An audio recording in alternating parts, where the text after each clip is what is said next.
네, 이슈의 재구성 시간입니다. 저희 오늘 삼성전자 이야기, 반도체 이야기 방송에서 여러분들 사실 지겨울 수 있을 만큼 많이 들으셨을 텐데요.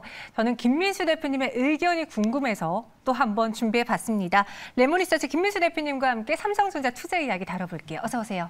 안녕하십니까. 네, 안녕하세요. 제가 서두에 네. 김민수 대표님의 이야기가 궁금해서라고 좀 부담을 드렸어요. 네, 어깨가 움츠러듭니다.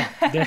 시장에 나온 팩트들은 우리 시청자분들, 투자자분들이 쉽게 찾아보실 수 있으니까 저는 네. 그에 대한 김민수 대표님의 평가를 듣고 싶은데 네. 일단 이번에 나온 삼성전자의 투자 예상보다 획기적이다 혹은 뭐 대대적이다라고 생각하셨는지 아니면 딱 예상만큼이었는지 나온 투자 이야기와 함께 대표님의 의견도 같이 주세요. 네.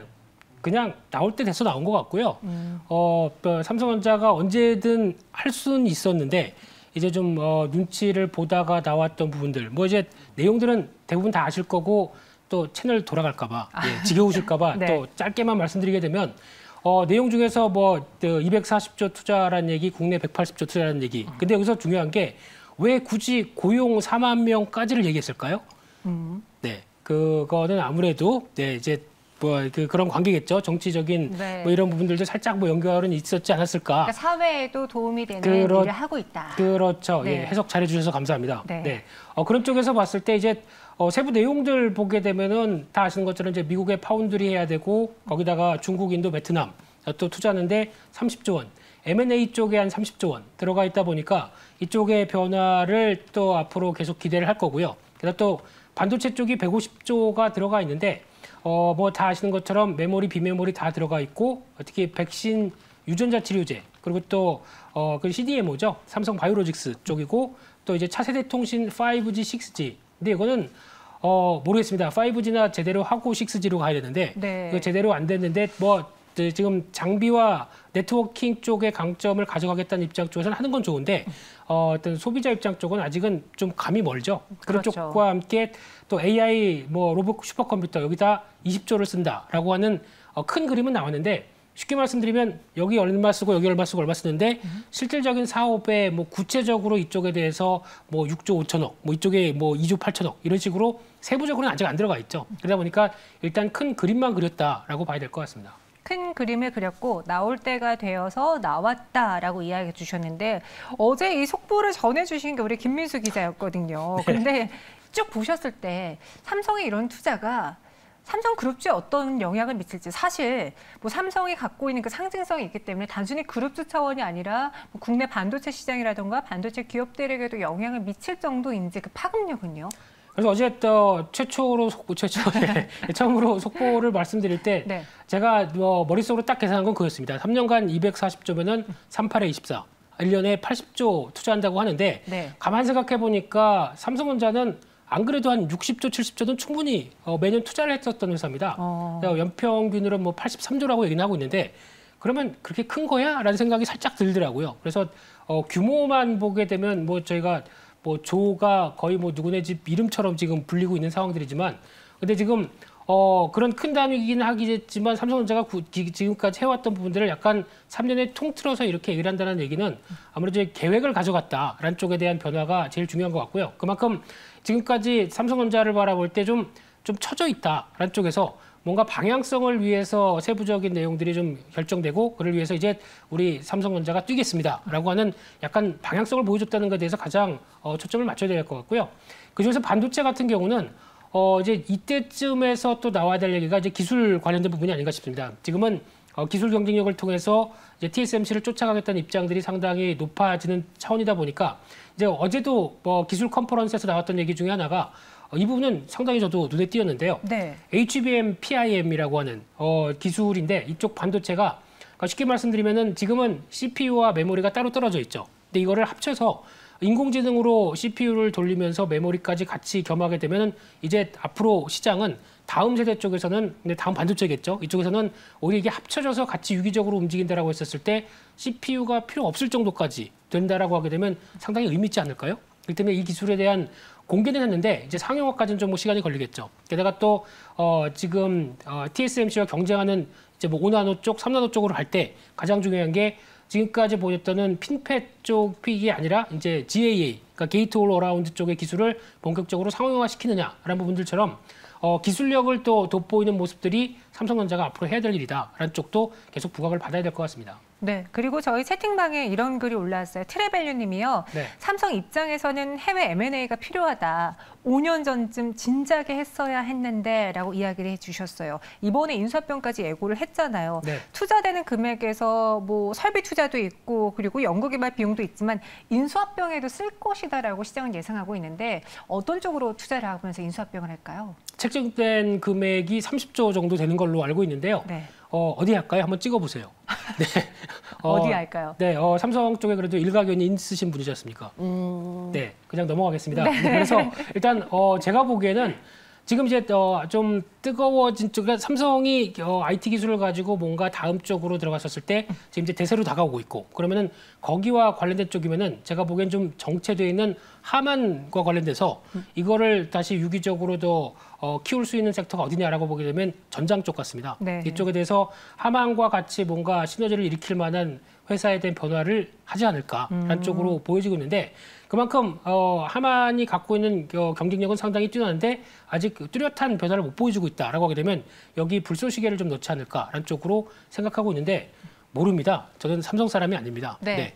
저도 그래서 김민수 대표님께 답을 넘겼습니다. 삼성 사람이 아니고 네.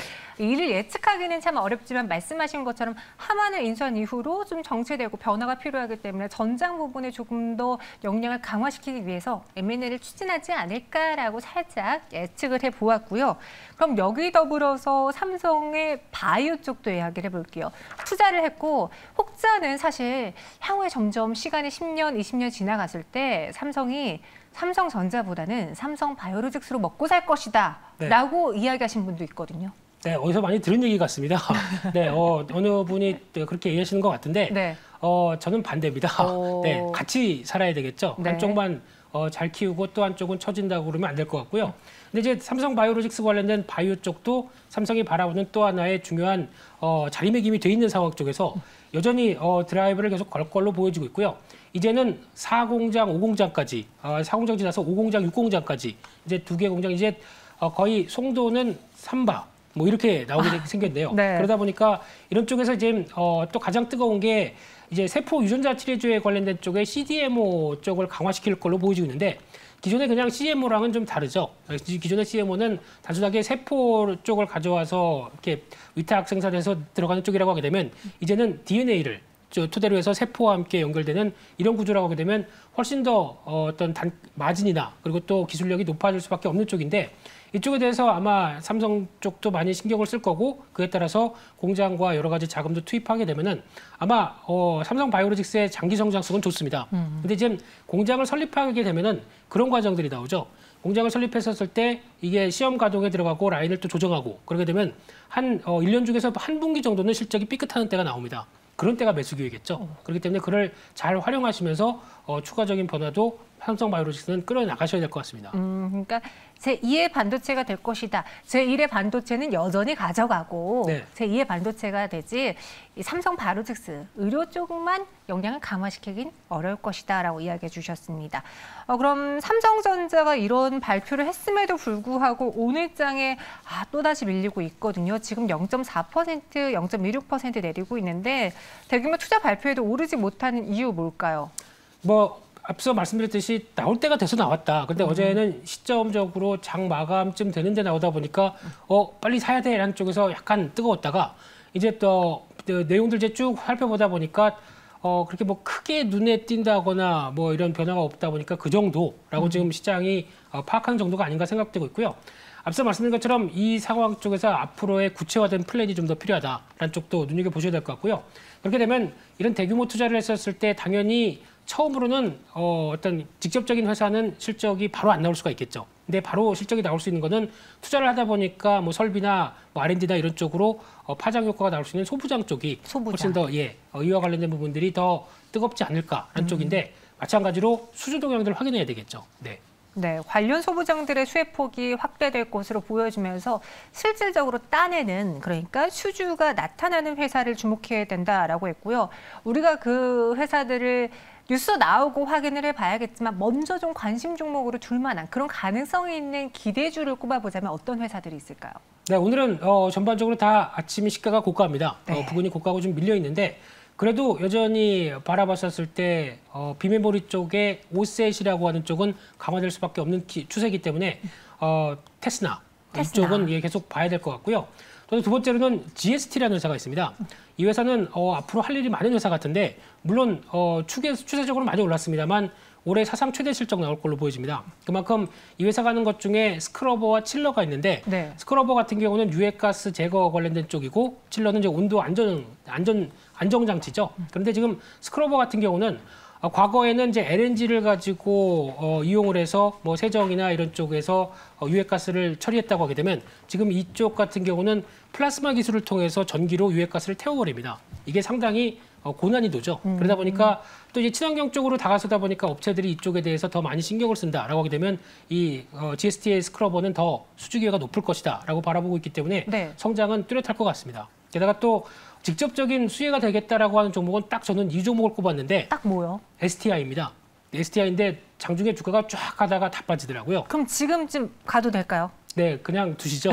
네, 한번 시세가 반영됐기 때문에 네. 왜 그러냐면은 이 회사가 하는 시스템이 딱 삼성전자가 투자하는 쪽과 딱 맞아떨어집니다. 대표적으로 CCSS라고 하는 중앙약품 공급 시스템부터 그리고 또 웻 시스템이라고 하는 세정식각 현상 이쪽에 다 골고루 들어가는 회사들이죠. 그러다 보니까 관점은 높은데 시세가 이를 반영하고 좀 흔들렸다라고 하게 되면 약간 좀 더 기다려봐야 되겠죠. 그래서 그런 수혜를 받을 가능성들은 몇몇 종목들은 나오는데 이 부분은 좀 더 뭐 다 아시는 것처럼 원익 IPS부터 한솔케미칼 이런 쪽은 있다고 하더라도 네. 일단 뉴스에 이제 지나갔다고 봐야 될 것 같습니다. 알겠습니다. 오늘 또 한솔케미칼 관련해서 증권사 리포트도 나왔는데요. 한번 GST, 테스나, STI도 우리의 관심 종목으로 더 보도록 하겠고요. 삼성전자의 주가도 마지막으로 한번 전망을 해볼게요. 참 삼성전자 주가에 대해서 지금 사도 될까요? 라는 말을 저희가 막 수십 번, 수백 번 여쭤봤는데 네. 주주분들이 워낙 개인 투자자분들이 또 사랑하는 종목이니까 네. 지금 구간에서 이런 이슈를 반영했을 때 전략은요? 네, 혹시나 이번에 주가가 하락할 때 새로 사셨다, 신규로 매수하셨다라고 하는 분들은 일단 뭐 갖고 계신 분들도 마찬가지겠지만 딱 78,000원대를 잘 지켜보셔야 될 것 같고요. 78,000원. 네, 상당히 중요한 저항권입니다. 근데 지금 뭐 77,000원, 78,000원 이 정도 부분이 안착이 돼야 이제 역배열에서 강한 변화가 나올 수 있는 대표적인 첫 단계다 보니까 이쪽이 일단은 첫 번째 단계인데 그래서 혹시나 이번에 저점 매수해서 싸게 사셨다라고 하게 되면 이 부분에서는 약간 고민이 좀 필요하실 것 같습니다. 그래서 이걸 강하게 돌릴 수 있을 것이냐. 특히 돌리기 위해서는 그냥 자율적인 자율적인 흐름이 아니라 누가 사야 되겠죠. 네. 네. 탐, 예, 존슨 이런 애들이 사주면서 외국계 크리스. 연락하셨죠? 네네. 네. 이런 분들이 주가를 올려주셔야 외국인들의 매수세가 좀 들어와야 주가 탄력들을 받을 수 있는 자리이기 때문에 자율 반등이 아닌 추세적인 변화가 나오기 위해서는 그 정도를 확인해야 될 것 같고요. 그 다음에는 82,000원대 정도로 보고 있는데 이런 가격대 흐름들이 일단 지금 역배열 상태에서 변화가 나오다 보니까 지금부터 확인하실 건 주가의 탄력들, 에너지라고 봐야 될 것 같습니다. 알겠습니다. 삼성전자 그래서 일단 저점에서 매수하신 분들 최근 급락에 매수하신 분들이라면은 78,000원의 가격 돌파 여부를 꼭 체크해 보시는 것도 좋을 것 같네요. 가격 전략도 전해드렸고요. 김민수 대표님 레몬 남자 여기서 인사드릴게요. 오늘 말씀 고맙습니다. 감사합니다.